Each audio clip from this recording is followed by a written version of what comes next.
And it's Ken Kreitzer for Sons of the American Legion Radio. Big win today for Army football down in San Antonio, 28-16 over UTSA. Army goes to 5-1 on the year. And remarkable win. Coach Monken called it improbable after the game, based on Army basically playing its number 5 and number 6 quarterback. We had no idea this was going to happen before the game. We asked Coach Monken about the quarterback situation on Tuesday, and he said that Christian Anderson was practicing, and so was Jemel Jones. We were expecting to be able to play, but it turned out neither was able to play. Neither made the trip. So they depended on two young players, a freshman quarterback, Cade Ballard from Tennessee, and Tyhier Tyler, a sophomore from Texas, who were both had played very little. Cade Ballard had played one snap for Army. Tyhier Tyler had been injured for the season so far for 5 games. Had not practiced until this week, according to Coach Monken. But boy, these two players went in and did a great job. They really rallied the team behind them to take the responsibility off of them, and as Coach Monken said, put it on the other 10 players on the field.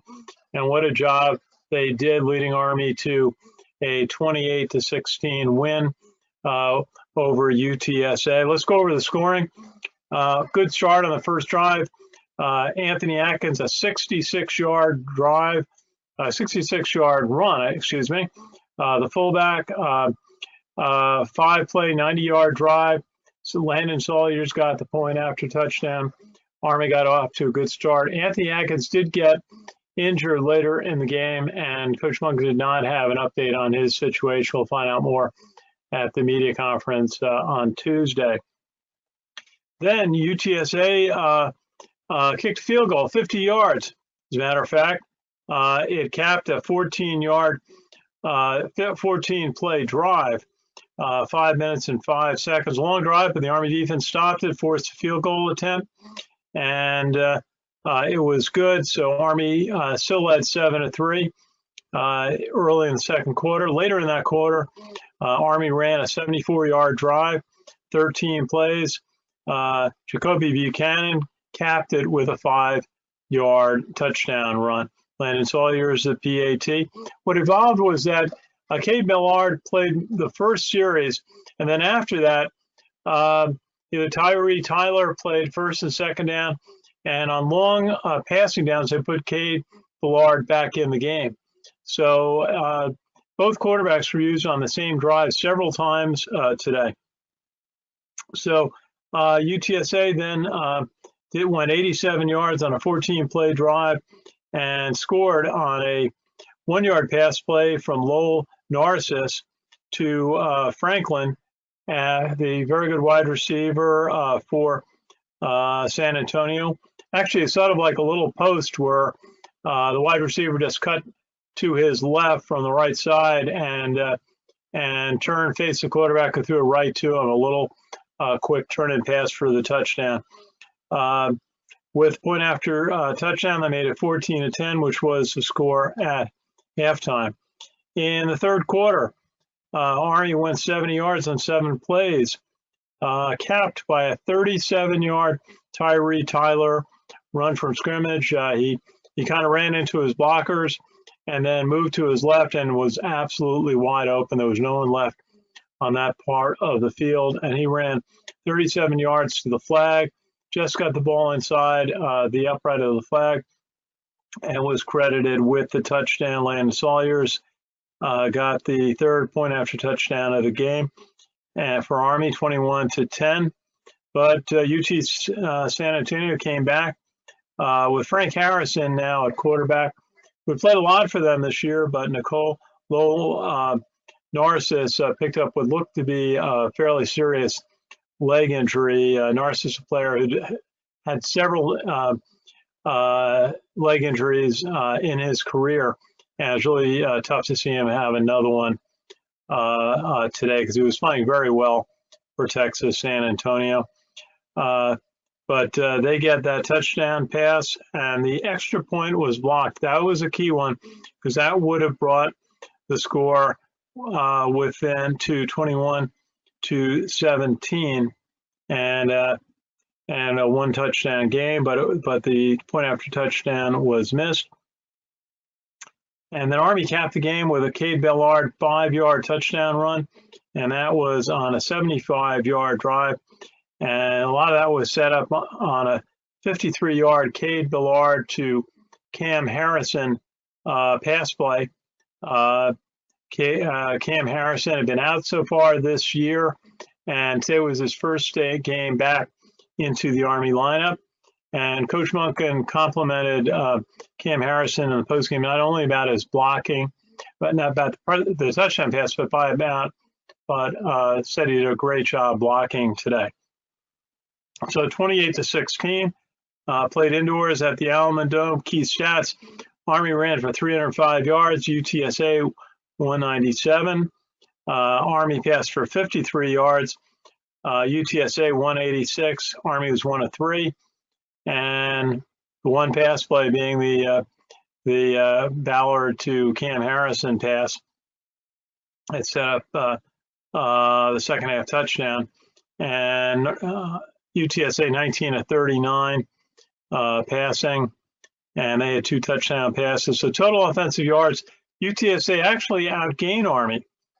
How often do you get outgained by an opponent and you still win? 383 to 358. And it's worth mentioning the great punting job today by Zach Harding. He averaged 46 yards on 3 kicks. So, and then on the time of possession, Army won that quite clearly. Army had the ball for 33 minutes and 29 seconds. UTSA just 26 and 30 seconds. Third down conversions, Army was 6 of 10. UTSA 6 of 15. Fourth down, Army was 1 of 1, and UTSA was 1 of 3. Twice Army stopped fourth down conversion attempts by the Roadrunners.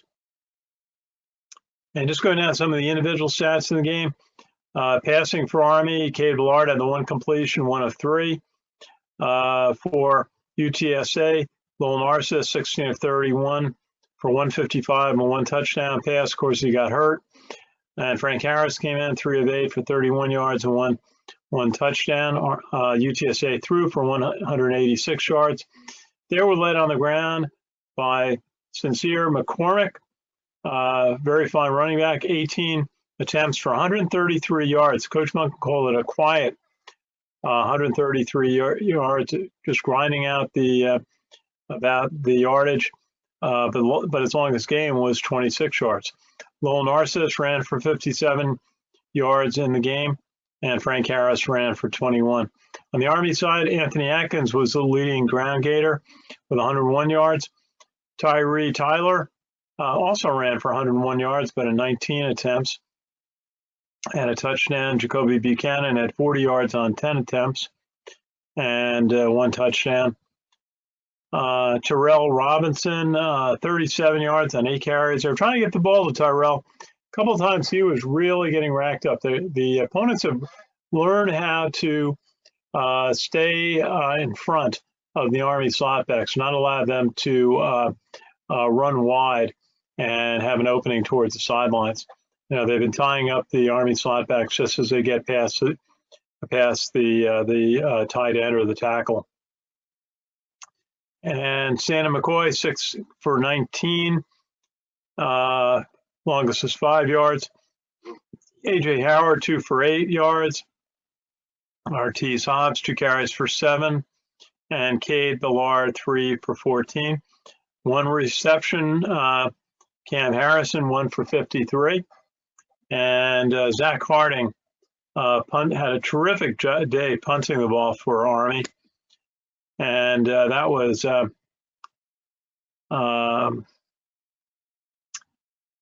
Zach Harding was 3 punts for 139 yards, 46 and 0.3. So we'll take a look at the defensive stats for the Black Knights, led by On defense, a great performance overall.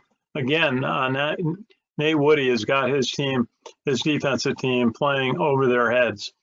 John Radican, the senior, 11 tackles, 5 solo. Cedric Cunningham, the safety, 5 solo tackles and 9. Eric Smith, 7 tackles, 4 solos. Jabari Moore had 6 tackles today. Malcolm Morrison, the Apache nickelback, 6 tackles on the game, 1 solo. Julian McDuffie, 5 tackles, 3 on the day, 3 solos. He did get called with a penalty for targeting. Late in the game, he went helmet to helmet, knocking a ball carrier out of bounds. Cameron Jones, 3 tackles. Andre Carter got in the game today for 4 tackles. He was one of our guests. If you look on our page, you can see our interview with Andre Carter. I always like it when our guests do well in the game.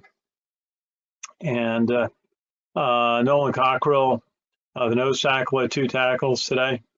And Ryan Duran had 1 tackle, but it was a big one. It was a sack early in the game and created an 8-yard loss. So for UTSA, they were led by their linebacker, Nuaku, who had 16 tackles, and Ken Robinson had 10 on the day for the Roadrunners. So a very successful game, one that will be remembered for a long time by Army fans because of using 2 young quarterbacks who had not played before, and to be able to squeak out a win in an environment like that is really extraordinary. Now it's going to be a real question the next couple of weeks, who plays quarterback for Army. Of course, Christian Anderson's played very well as the opening day starter. Jemel Jones has gone in and played well when Christian Anderson was hurt, playing very well last week with his first start. Jabari Laws, there's no information on it. It appears that he is not going to be playing unless he suits up late in the season. So you've had one other player, Maurice Ballon, who's played the last series against Citadel, played very well. And I was surprised he wasn't part of the mix on this. We're going to have to ask Coach Monken why, because they said he was the number 4 quarterback. I don't know if he was hurt. That would be amazing if he was hurt too. If you had basically the first 4 quarterbacks on your roster hurt. We got to see what the situation is. Could be something else. But it shows the depth and in recruiting that Army has right now. The tremendous number of sophomores, Tyhier Tyler being another example of that. Cade Ballard was described to us as an extraordinary quarterback in high school, twice the Mr. Tennessee, both his junior and senior year. He went undefeated in high school, the games that he started.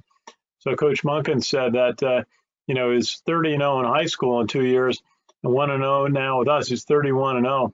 Really knows how to win, tough player, and could be really the quarterback of the future for Army. We'll see. There's some good candidates, but it seems like the injury bug just, affects the quarterbacks playing the option. When you're handling the ball 40 times a game, there takes a toll. In terms of running it, pitching the ball, and then getting hit, and then going back to pass, 10 times a game. It's just a lot of physical play and a lot of hits on the body for the quarterbacks. Christian Anderson said he had really worked on strength building, gained extra weights to try to withstand the hits that you take as an option quarterback. But a good day. I'm sure it was a good flight home for Army today from San Antonio back to Stewart. And, our best wishes to Anthony Adkins. I've interviewed him twice. Great guy. Again, someone Army thinks has unlimited potential, not just as a football player, also as a cadet. And but I'm sure Army's got to feel like they really grew as a team, because it took a team effort on offense to support the 2 young quarterbacks, and on defense to give Army a margin so that the offense could prevail. Next week, Mercer, we don't know too much about them. They're another football championship subdivision team from Georgia, and I'm sure they are a lot like the teams we played, very spunky, very aggressive, wanting to make an impression, wanting to grow their program. And coming up to West Point next week will be a big deal for them, playing on national television, something that doesn't happen very often in the football bowl, the football championship subdivision. So it should be a good one. And then Army will have a week off, and then in 3 weeks, which should be really one of the best games of the year against Air Force. Air Force having a very strong initial outing against Navy and looking to be a fine team. But we're interested about how many players on Air Force decided to turn back this fall and give themselves another year of eligibility next year or in future years, and how much that affects their depth and play. But they certainly looked very strong against Navy in their initial game of the season. So again, Army 28-16 win today over UT San Antonio. Army goes to 5-1 on the year. Great start for them, especially in a year when 9 of their 12 games were canceled in mid-August, and Bob Beretta and his team, Mike Buddy, the athletic director, had to find 9 new opponents for Army. They only got 11 games right now. There's discussion about whether they're going to pick up a game Thanksgiving weekend or not. There's still the potential of playing BYU, and then there's also the potential of playing Massachusetts, which is trying to resume their season. But Jeff Monken may say they just want to put the time into letting the cadets possibly go home. The cadets haven't been home since June, but also just getting set for Navy. So we'll see what happens with that one. We'll talk to Coach Monken on Tuesday. We'll have player interviews on Tuesday and Wednesday night. Look forward to being back at Mikey Stadium and being able to tell you the story of the game there. And we know how difficult it is, frustrating for all Army fans not being able to go to the games, but you can watch it. And we will be doing the warm-ups again next week, starting 1 hour before game time. So for Sons of the American Legion Radio, I just want to mention our sponsors, the Westchester Bank. If you are in Westchester County and you are a veteran, you have a question, just call the main office and ask for the CEO's office. John Tollimer will take care of you. And also the White Plains Bake Shop, right on the Mamaroneck Avenue in downtown White Plains, very close to Bloomingdale Avenue, the V in the road. And Lee Kaufman's got all sorts of Halloween cookies and pastries. He's got the shop all decorated for Halloween, lots of interesting little characters in there. So visit if you have a chance for maybe for a Halloween gathering. And also want to thank Patty Devine, who is our technology advisor and helping us out. We have some ID to reach Patty. If you have a question, she helped fix our Facebook page, and she can help fix your social media. She's a professor at an area college, and actually several in New York City. Has a lot of know-how if you need something done for your website or social media. So, saying goodnight, this is Ken Kreitzer for Sons of the American Legion Radio. We're part of Post 135 in White Plains, New York. Have a good day, everybody, and we'll look forward to being and covering the game next week at Mikey Stadium against Mercer.